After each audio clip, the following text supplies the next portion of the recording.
Lead together, embrace change, enhance everyone's journey. The 3 core principles of SmartStop, a leader in self-storage real estate across North America, reinforce why we're proud to bring you SheEO Lead-In, the podcast featuring curated conversations with powerful women sharing their impactful wisdom. It's a self-knowledge, self-discovery, and self-preneurship audio storage vault created by and for women. SmartStop's presentation of SheEO Lead-In begins right now. Have you ever felt that you as a woman may not appear to measure up when you see incredible women in strong roles? You may be surprised when hearing from women in these positions and how we all share many of the same challenges. Thank you for joining us for the SheEO Leading-In podcast with Rebecca Jones as we share the journeys of women. Hello, I'm Rebecca Jones, your host of SheEO Lead-In. We are on an exploration together to discover more about the personal journeys of incredible women in both career and life.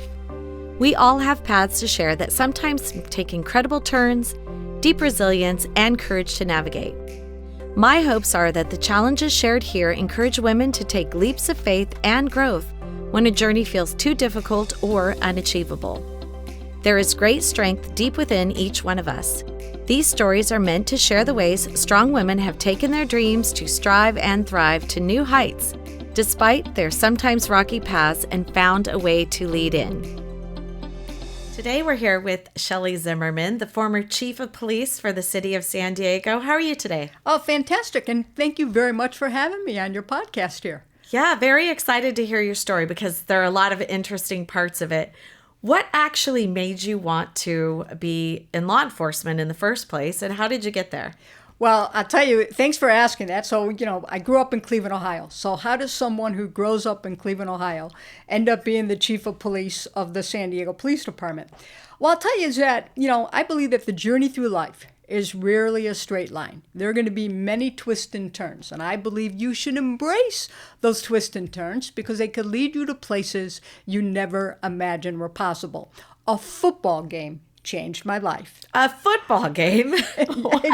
Yeah, so here's the story. So when I was a junior at the Ohio State University, my boyfriend and I and a few other friends, we came to California to watch Ohio State versus USC in the 1980 Rose Bowl.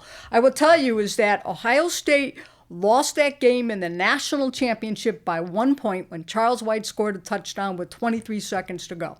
A couple more years, I'll be over it. But I guess you could say I am a product of tourism because I used to see Joan Embry from our San Diego Zoo on the Johnny Carson show. Wow. Growing up in Cleveland. And I thought, we don't have to be back to Ohio State for a few days. Let's rent a car and let's go to this incredible zoo. So that's what we did. And we went to this, San Diego Zoo, obviously amazing. Went to some of the most beautiful beaches in the world right here in San Diego.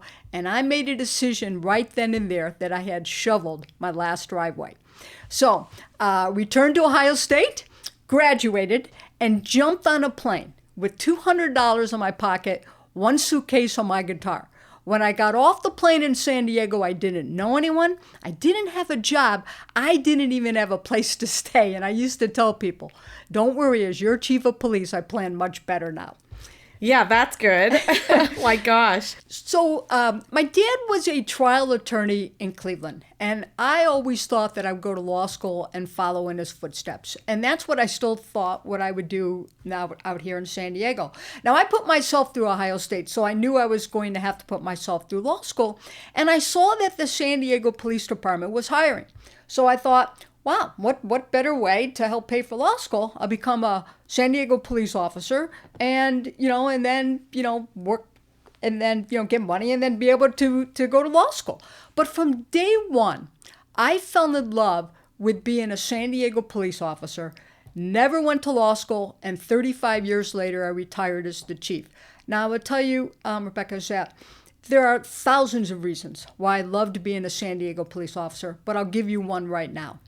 Is that multiple times a day, you will have the honor and the privilege to help someone, and usually at their worst possible moment. But how did you even just say, oh, that seems like a great career and I'm going to keep staying in it and I'm going to, I mean, I find it fascinating because it's not generally a woman-dominated career. So what made you get the bug to say, you know what, I need to do this? Well, like I said, at first, I joined because, I'm all about helping people, all about being, a servant leader. And it was just amazing how, the pride of being a San Diego police officer and the training and what they instill in you about going out and helping our public. And I thought, wow, I get to do this, what a privilege, multiple times a day. The San Diego Police Department gets on average about 1.4 million calls into their communication center every year. And, let's face it, nobody calls for good things, right? No, I've never had a call that someone said, hey, my child made honor roll, why don't you come on over and we're going to celebrate and cut the cake. Now we get calls that somebody has been robbed, burglarized, assaulted, gunfire, we don't get good calls, right? So when we respond to these calls from our public, we get to help. And, so that's, from day one, I was hooked. I said, this is what I want to do. Wow. So you just got the bug. That's pretty cool. So I'm sure you've had a lot of crazy things happen. I think that the change in law enforcement from when you first joined to now is very different. What could you share with us on that? Yeah, no, definitely different. The mission is still the same, to go out and help, keep our community safe, keep our officers safe. But yeah, it's different for a lot of different reasons. And I think, quite frankly, technology and social media has changed a lot of it. And let me give an example about technology. When I first came on the department, I carried a pocket full of dimes and then later quarters, and often used payphones to obtain information. Wow. And so, when cell phones replaced pagers and computers became a standard piece of equipment inside a patrol car, police officers became more efficient and more effective in serving our communities. And, I will tell you is that if you would have told me when I first came on the police department in 1982 that years later, as the chief of police, that I would have a unit to connect with our community via social media or to, dispel things that were out there that were not accurate via social media, here's what I would have said. What's social media? Right. Because it didn't exist. And so, again, it has to do with whatever was the best practice, in the past is not today. I often say is what the best practice was 5 years ago is not today, and what is regarded as the best practice today is not going to be 5 years from now. So you have to continue to evolve, and certainly, as I said, the general mission of policing is always going to be the same, but how we go about it with technology and social media and video. We were the first major city at the time and police department to deploy body cameras. Right. And that's a game changer. I mean, it really has changed so much in fighting crime as far as the criminals, but also for the officers. Yeah. And so, thanks for, 100% agree. Thanks for saying that. Is that, it's kind of an interesting story is that, we had a few officers about the time that I became chief that weren't doing the right thing, okay? And we were holding them accountable. But even just a few officers can, hurt the trust that we enjoy with our communities. Right. And so I wanted body cameras, and Mayor Faulkner agreed, City Council agreed, and it didn't come cheaply. It was several $1 million. But I'll never forget this, is that I went to the unit that was going to be the one that were going to implement the body-worn camera program. And I said, go out and see what other large departments have as far as a policy, because, you need a strong policy with any type of equipment like that. And and go ahead and obtain it for my review. And I remember they came back a couple of weeks later and said, you know what, Chief, there's nothing out there. Right. You were groundbreaking on this. We were. There were some smaller departments that had deployed body cameras for quite some time, but we were going to be the largest city and department at the time to do this. And I will tell you, I had several people, both inside and outside my department, that said, don't do this. Don't be the first one. If you're not perfect on day one, the department is going to be, criticized endlessly. And here was my response. We're not going to be perfect on day one. Right. We're not going to be perfect on day 30. We may never reach perfection, but we're definitely going to make progress.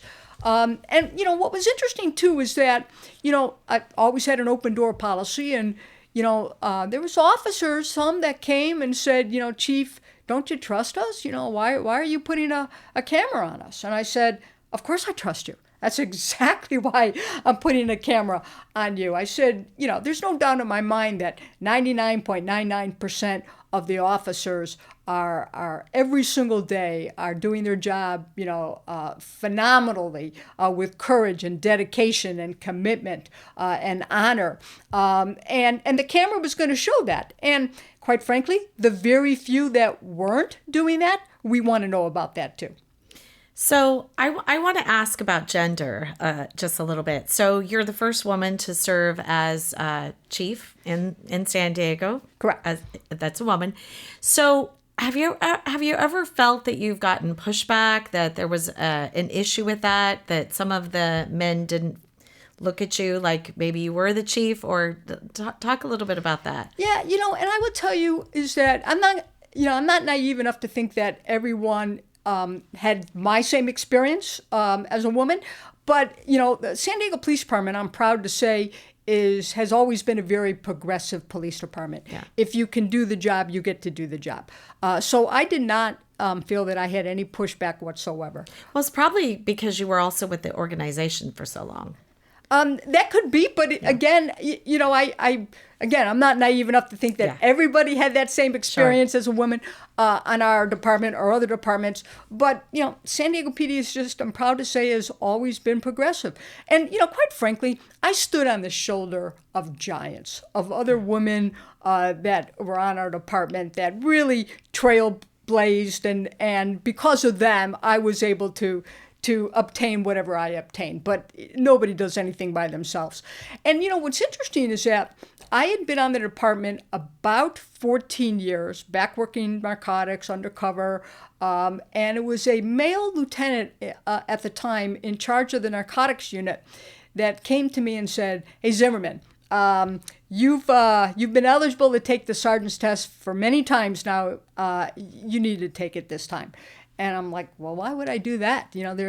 I'm undercover, having a great time, I believe making our city that much safer. And here's what he said to me, which changed everything. He said, "No, I've been watching you, and you love to teach. When we have younger officers that come and work with us in narcotics, is that you take them under your wing and you show them how to do surveillance or to write a search warrant, to get informants or any of that." And he says, "You just love the teaching aspect of it. And imagine how much more you can do and be a teacher and show the right way if you became a sergeant."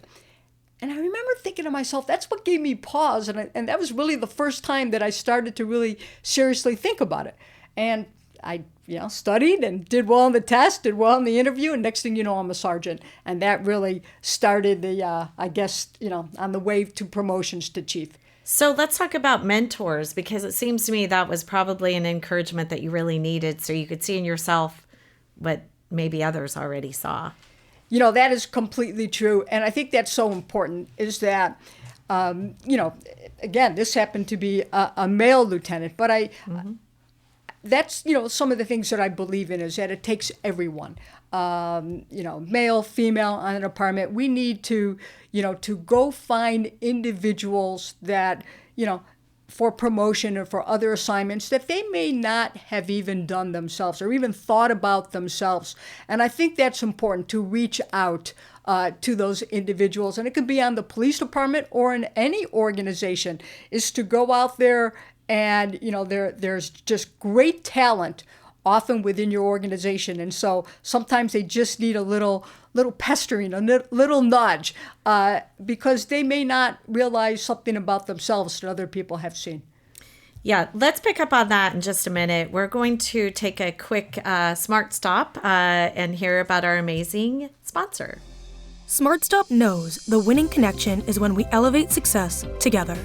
SmartStop Self Storage, a California company with nearly 200 properties and over 15 million square feet of rentable storage in the US and Canada, is committed to positively impacting the communities we serve on the national and local level. By aligning our core principles of leading together, embracing change, and enhancing everyone's journey with local initiatives focused on education, health, and social welfare, we all elevate together.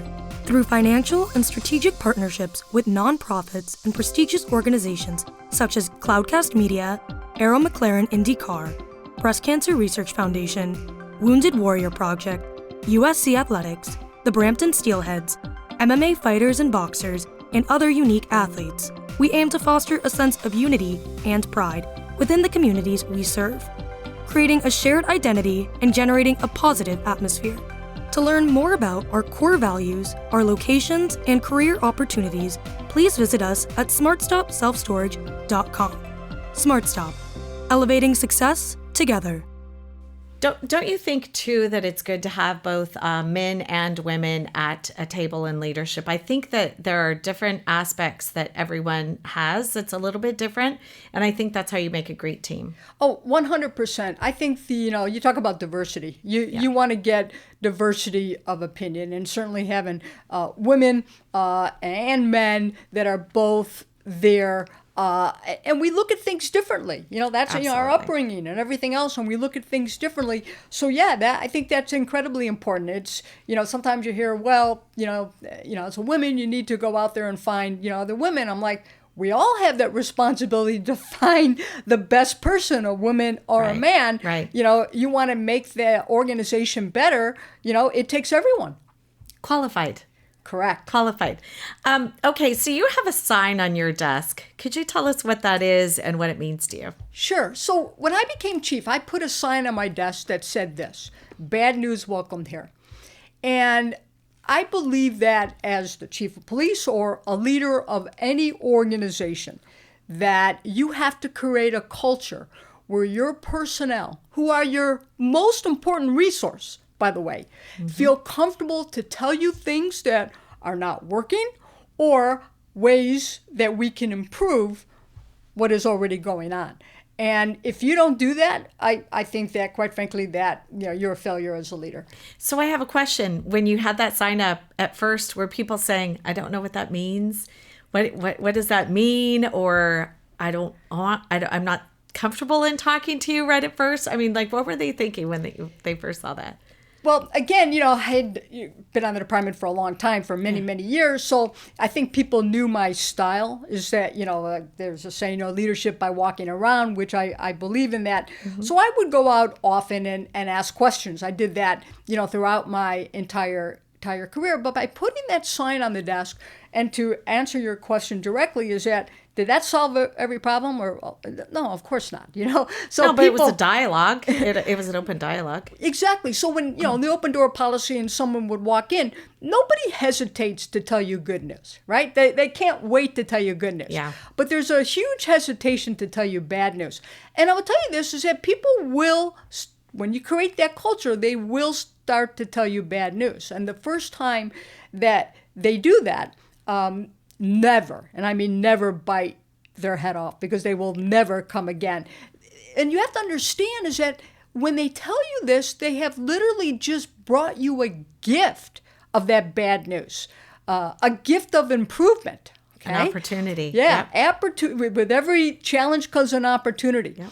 And here's something else too, though. Just because the sign was on the desk, but I went out and talked to people and found things too. So I would, I was kind of known for my pop-ins. That might be on a Sunday afternoon at some lineup at one of the divisions, or even a graveyard shift. I was just kind of known for my pop-ins and just talking with people. And then, once you start asking questions, hey, how are things going? And, and you get past the pleasantries and you really drill down into how we can do things better or what's not going well.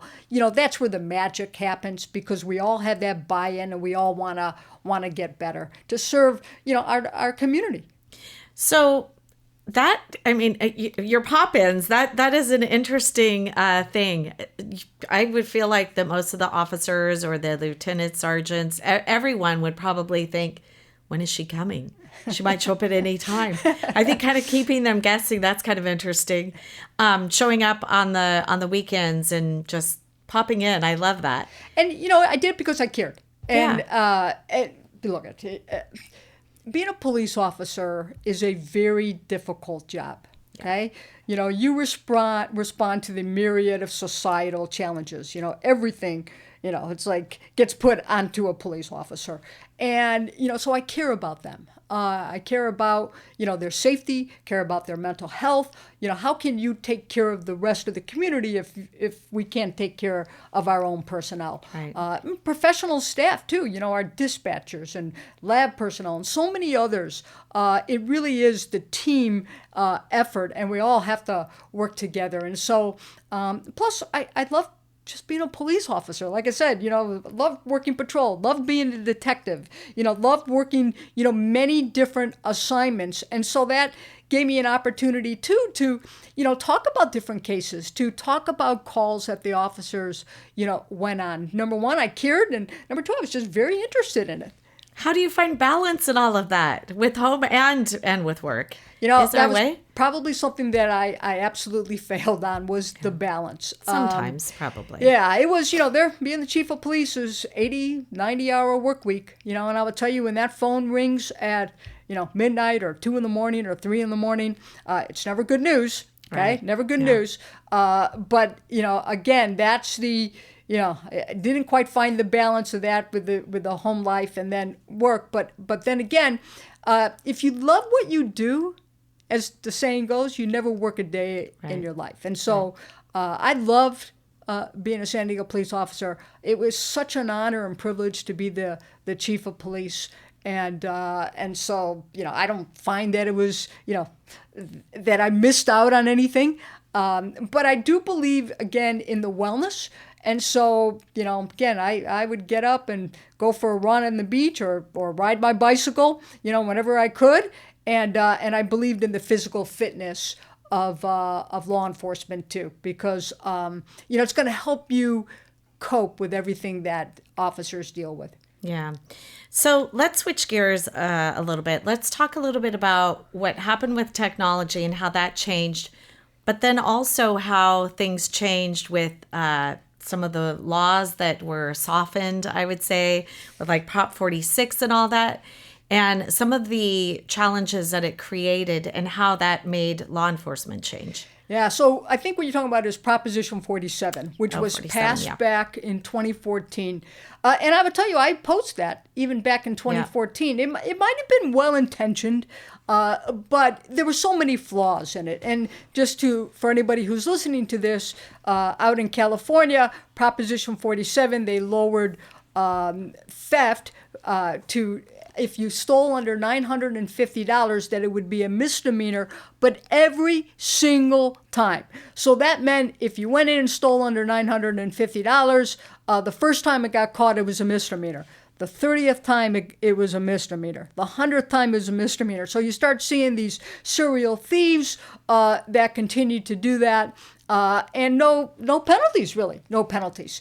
And so the other part was with the drugs. All right. And that for hard drugs, it's like if you were in possession of cocaine or methamphetamine, heroin, and you were arrested for that, is that you, on this felony, so it was a felony, is that you would have an offer to go to drug court. And I spoke at drug court graduations, and there were story after story how that arrest and that felony hanging over your head was the catalyst, and the intervention that was needed, and the incentive for that person to get their life back on track.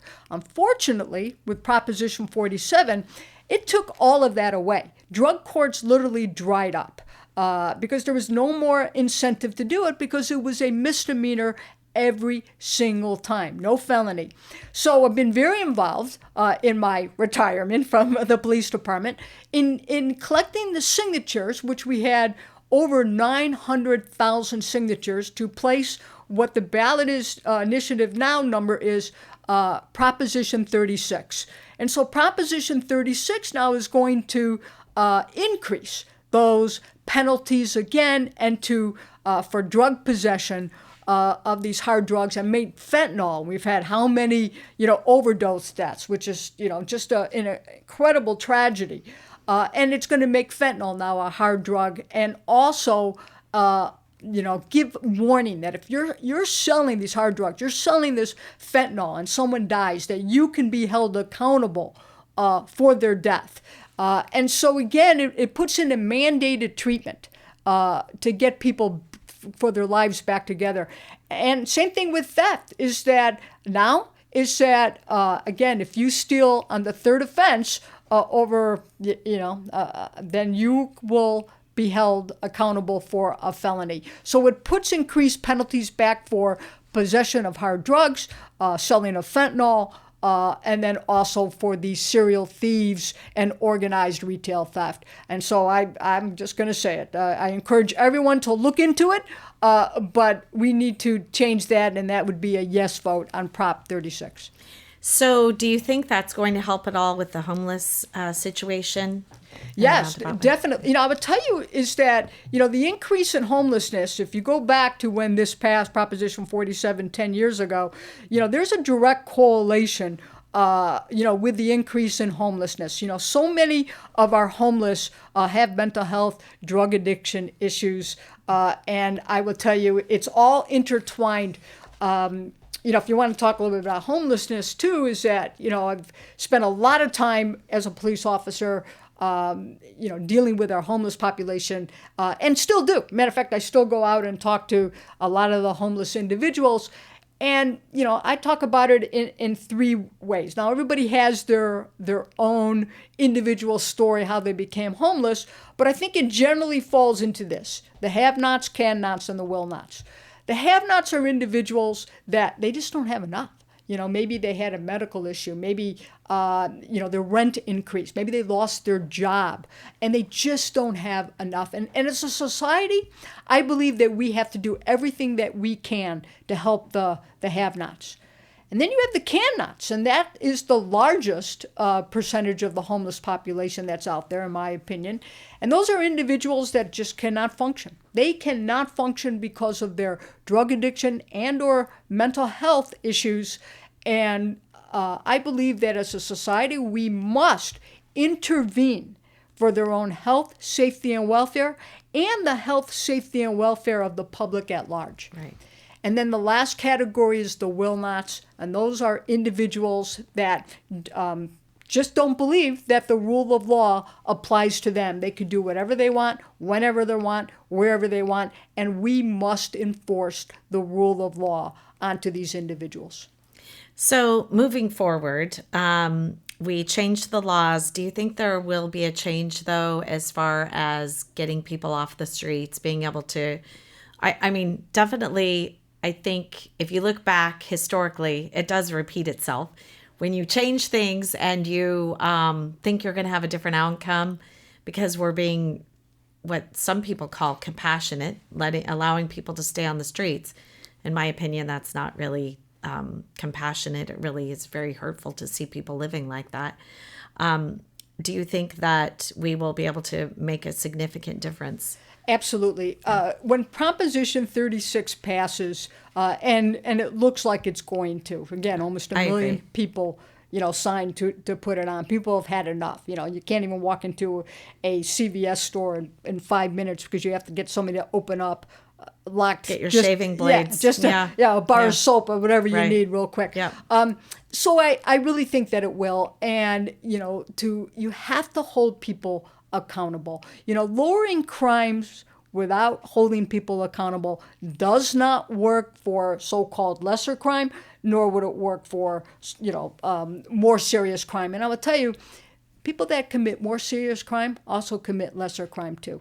And so it is, look how many stores that have closed. Look how many overdose deaths. You're right. There's nothing I think it's at the tipping point. I really do. I think it's at the tipping point. Yeah. So consulting, you do a lot of consulting, don't you? I do. Like in my retirement, I've done, quite a bit of consulting, teaching. You're not retired. I try to keep it to 40 hours a week. And people laugh and say, wait a minute, that's a full-time job. And I say, nah, when you've been the chief of police working an 80 to 90-hour work week, 40 hour work week is an appetizer. But a lot of consulting on public safety topics, leadership. I guest lecture a lot at different colleges for different courses. I'm on several different boards, which I enjoy them all. One of them, Sports San Diego, bringing sports tourism here to San Diego. We'll have the Rady's Children Invitational coming up with, the college teams for basketball over Thanksgiving. Then we go right into the Holiday Bowl. But we have, soccer teams and baseball and, rugby that's been up. We just had the Cal State games. And so, doing all that is great. I'm involved in the Padres, Pedal for a Cure, Cure Bound, to find a cure for cancer, bicycle ride, but it's also, a 5K run. You walk. You are not retired, Shelley. Yeah, do a lot of work with the Challenge Athletes Foundation to raise money for individuals that need, sports equipment to get them back into the game of life through sports, and several other boards that I'm on too. So very passionate about giving back still. Love San Diego. Although I'm looking forward to, my mom is in Cleveland, going to be 95 in January. Normally don't go back to Cleveland in the winter, but, my brothers and sisters were going to Cleveland in January to help our mom celebrate her 95th birthday. Matter of fact, I was just back last month, and the Padres were playing the Guardians in Cleveland, took Mom to the game. She had a great time. Well, I have all of your life in a nutshell. I actually have something that just popped into my mind, and it's a purpose-filled life. I think you definitely lead a purpose-filled life. Thank you for all that you've done. Thank you for all that you're involved in and the ways you're still serving and staying involved and still caring, even though you're not actually doing a 90-hour a week job. You're doing a 40-hour a week job, but a little bit of everything. And I just want to thank you for your service. Well, really appreciate it. Very kind of you to say. And I'll just, and here if, San Diego Police Department is hiring, and if someone, is looking for, I won't even call it a job, but as a career to get back, to feel good about what you do, I encourage you to become a police officer. Well, and back to what you originally said, and that is helping people. 100%, being that servant leader. Thank you so much. Thank you for having me. Now that was powerful. We hope you've been lifted and encouraged by today's inspiring voice. Always remember that life doesn't look exactly the same for each one of us. Never stop dreaming, striving, and thriving. In future episodes, we look forward to bringing you powerful stories from amazing women who learned how to lead in to challenges. Thank you for listening and being part of our community with SheEO host, Rebecca Jones.